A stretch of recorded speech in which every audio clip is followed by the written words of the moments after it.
Sukuna nous a tous piégés depuis le début. Alors que lors du dernier chapitre, on pensait qu'il était à la merci de Gojo Satoru, Sukuna avait en réalité un plan pour venir à bout de la sphère de l'espace infini. Et ce plan reposait sur un individu qui a encaissé à 5 reprises la technique de Gojo dans l'ombre. Un jeune adolescent qui est arrivé sur le podium des 2 classements de popularité des personnages de Jujutsu Kaisen. Et cet individu n'est autre que Megumi Fushiguro.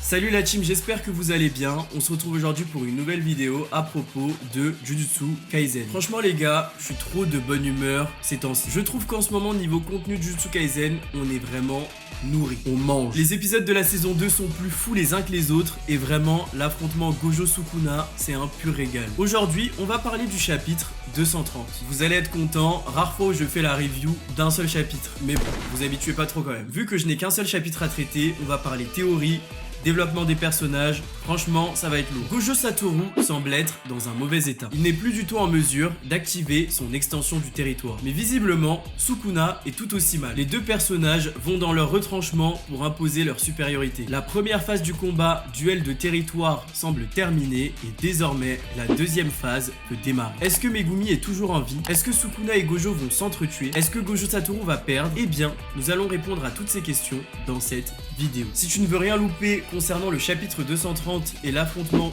Gojo-Sukuna, tu es au bon endroit. Nous verrons aussi l'implication que pourrait avoir Yuji Itadori avec sa nouvelle habilité extrêmement intéressante. Comme d'habitude la team, je vous invite à liker, à vous abonner et à activer la cloche de notification pour ne louper aucune vidéo. Du très lourd arrive, on va rentrer dans une période très stylée, donc abonnez-vous. Venez aussi me rejoindre sur les réseaux sociaux, c'est pas grand chose et franchement ça me motive de fou à continuer mes vidéos. Donc sans plus attendre, rentrons dans le vif du sujet. Índio come xota, índio come.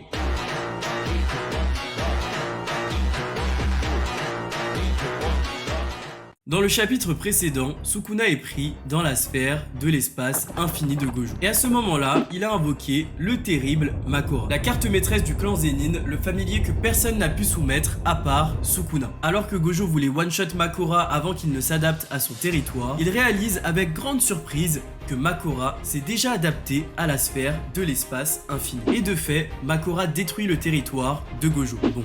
Plusieurs questions se posent, me direz-vous. Comment Sukuna a-t-il pu invoquer Makora alors qu'il était pris dans le territoire de Gojo? Aussi, comment Makora a pu s'adapter à la sphère de l'espace infini? Eh bien, comme je l'ai dit en introduction, Sukuna s'est joué de nous depuis le début. Alors que Gojo se dit qu'il est impossible que Makora se soit adapté à son territoire en 0,1 seconde, nous apprenons que Sukuna avait invoqué la roue depuis bien longtemps. Petit rappel, Makora a la capacité de s'adapter à n'importe quelle technique et d'y être immunisé. À partir du moment où la roue sur son crâne tourne, cela signifie que Makora s'est adapté. Pour que Makora puisse s'adapter à une technique, il faut que ce dernier ou son utilisateur soit touché par cette dite technique. Il faut que quelqu'un encaisse le coup pour permettre l'adaptation. Par exemple, durant son affrontement contre Yorozu, Sukuna a encaissé toutes les attaques de cette dernière afin que Makora puisse s'y adapter. Par conséquent, pour s'adapter à la sphère de l'espace infini, il fallait que Sukuna ou Makora encaissent le territoire de Gojo. Mais encaisser l'infini, ce n'est pas si simple. La sphère de l'espace infini immobilise l'adversaire en lui transmettant un flot infini d'informations. Le cerveau de l'adversaire est complètement frisé, le paralysant totalement. Il est impossible pour Sukuna d'invoquer Makora s'il est touché par cette technique. Ainsi, c'était trop risqué pour Sukuna d'encaisser la technique pour permettre à Makora de s'adapter. Concernant Makora, il ne peut pas encaisser le territoire de Gojo car le temps qu'il s'adapte sera suffisant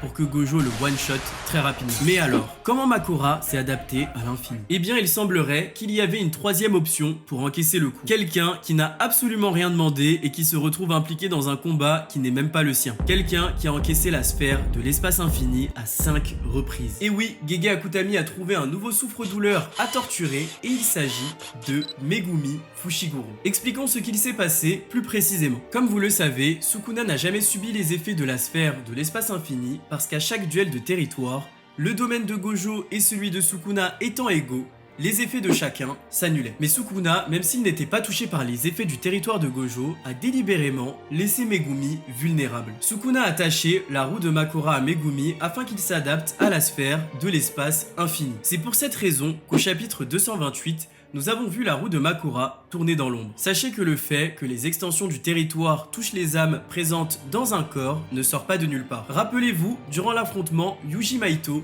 Sukuna avait été touché par l'extension de Mahito. Alors que Yuji intégrait le domaine, l'âme de Sukuna présente dans Yuji a directement été touchée par les effets du territoire de Mahito. Et bien concernant Megumi, c'est un peu la même chose. Sukuna a pu se protéger tout en laissant Megumi prendre de plein fouet les effets du domaine de Gojo. Megumi encaissant l'attaque, Makora a pu s'adapter. Ainsi, Sukuna avait déjà réfléchi à un moyen de venir à bout du territoire de Gojo. Sukuna est un grand stratège extrêmement intelligent. On comprend bien qu'il ne sous-estime pas du tout Gojo Satoru et qu'il avait un plan en tête pour vaincre sa technique. Et ce plan s'est fait aux dépens de Megumi. Non mais regardez-le les gars, franchement...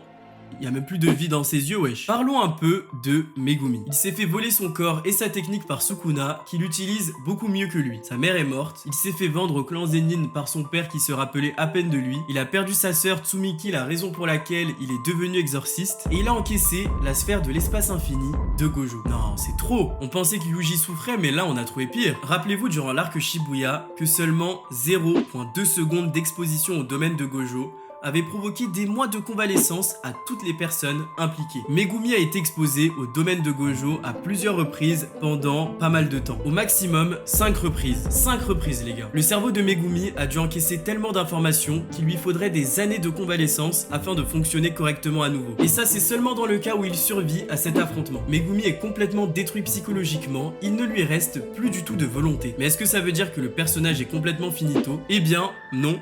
Et je vais vous dire pourquoi. Déjà, on sait que les personnages sont capables de soigner leur cerveau. Même si ce n'est pas sans risque, il est techniquement possible de soigner les dégâts provoqués sur le cerveau de Megumi. Et concernant sa volonté, le seul qui pourrait ramener Megumi, eh bien c'est sûrement Yuji Itadori. Je vous prépare bientôt une vidéo sur lui, mais dans le chapitre 222, on découvre qu'il semblerait que Yuji possède désormais une habilité de transfert de l'âme. Yuji peut transférer son âme, il semblerait, dans un autre corps que le sien, et de cette manière, il pourrait communiquer avec Megumi. Peut-être même que Yuji prendra la décision de se sacrifier en changeant définitivement de corps avec Megumi. Rappelez-vous que Gege Akutami avait annoncé que soit tous les personnages de la team principale mourront sauf un, soit un mourra et tous les autres resteront en vie. Ainsi, grâce à sa nouvelle habilité, Yuji pourrait interagir avec Megumi pour lui permettre de retrouver sa volonté. Dites-moi ce que vous pensez de cette théorie en commentaire la team et donnez-moi vos théories d'ailleurs. Lorsque Gojo comprend ce que Sukuna a fait à Megumi, il se moque de lui en affirmant qu'il est vraiment désespéré. Mais Sukuna reconnaît la puissance du domaine de Gojo. Il fallait absolument qu'il le neutralise. On comprend bien que la sphère de l'espace infini est vraiment l'extension du territoire la plus puissante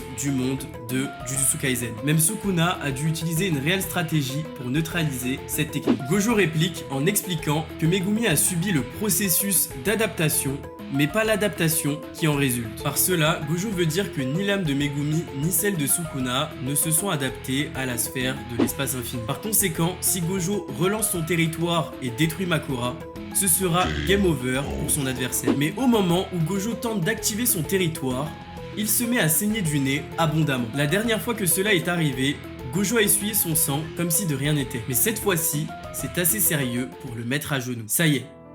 Il semblerait qu'on est arrivé au moment fatidique. Gojo Satoru, le plus fort des exorcistes, a atteint ses limites. Il n'est plus capable de déclencher son extension. Mais comment en est-on arrivé là? Eh bien, Sukuna explique que Gojo s'est épuisé. Le sort occulte des exorcistes se situe au niveau du cortex préfrontal droit. Gojo, durant l'affrontement, a continuellement utilisé la technique d'inversion pour restaurer son sort occulte. Ce qui a causé une grande pression dans cette partie de son cerveau. Même utilisé une seule fois, c'est une manœuvre très dangereuse pour le cerveau. Et Gojo Satoru l'a utilisé à 5 reprises. Shoko pensait qu'après son affrontement contre Toji, Gojo avait pris l'habitude de soigner son cerveau avec la technique d'inversion. Mais s'il l'utilise à outrance, Gojo subit de lourds effets secondaires. La situation est ainsi très compliquée pour Gojo Satoru. Il n'a plus aucune issue car Sukuna annonce que s'il relance son territoire, cette fois-ci, il créera une barrière. Et oui les amis, on sait que Sukuna peut invoquer son territoire sans barrière, mais ce n'est pas pour autant qu'il ne peut pas en créer une s'il souhaite le faire. En créant une barrière, il empêchera Gojo de se téléporter ou de s'échapper. Gojo sera à la merci du roi des fléaux. Sukuna affirme que Gojo a été appelé le plus fort uniquement parce qu'il est né dans une période où Sukuna n'existait pas. Il va même jusqu'à traiter Gojo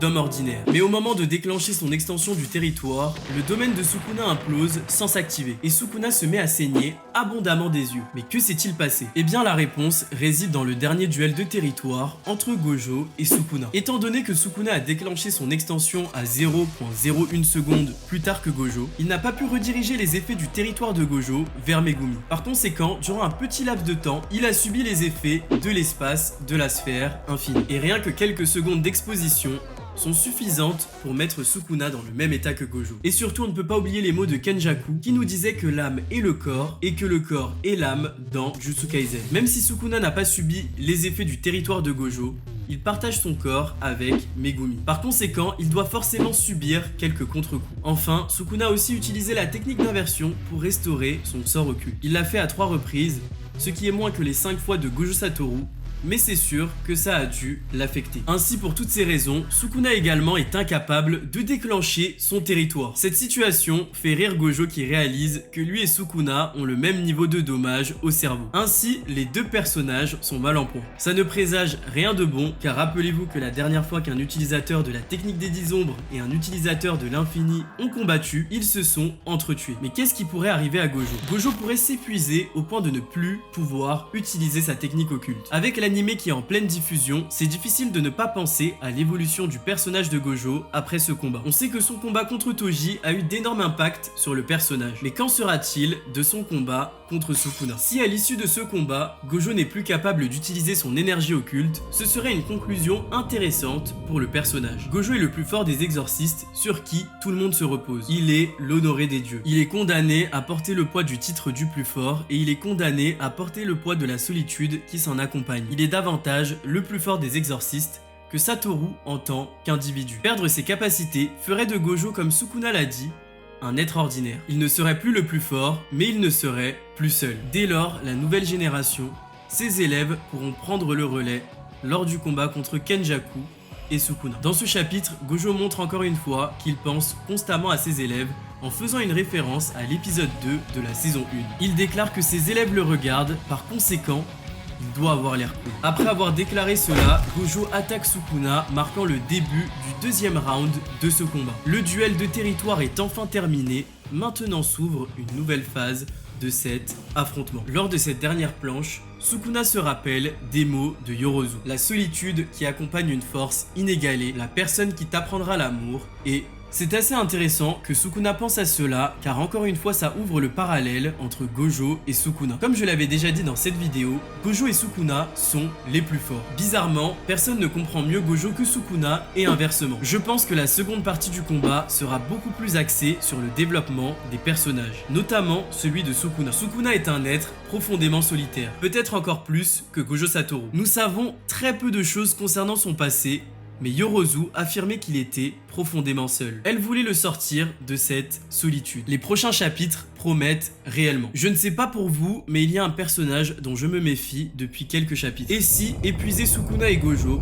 au point qu'ils ne puissent plus utiliser leur extension du territoire, était en réalité le plan de Kenjaku. Kenjaku s'est servi de Maito, de Shozo, d'Anami et de tous les personnages qui ont croisé sa route. Même du père de Yuji pour vous dire. Est-ce que ce ne serait pas lui, le mastermind final, qui laisse les personnages s'entretuer afin d'intervenir à la toute fin?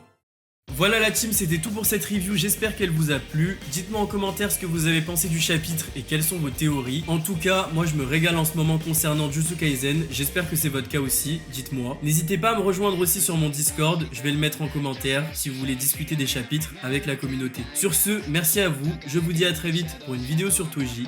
D'ici là, restez sur vos gardes et à très vite.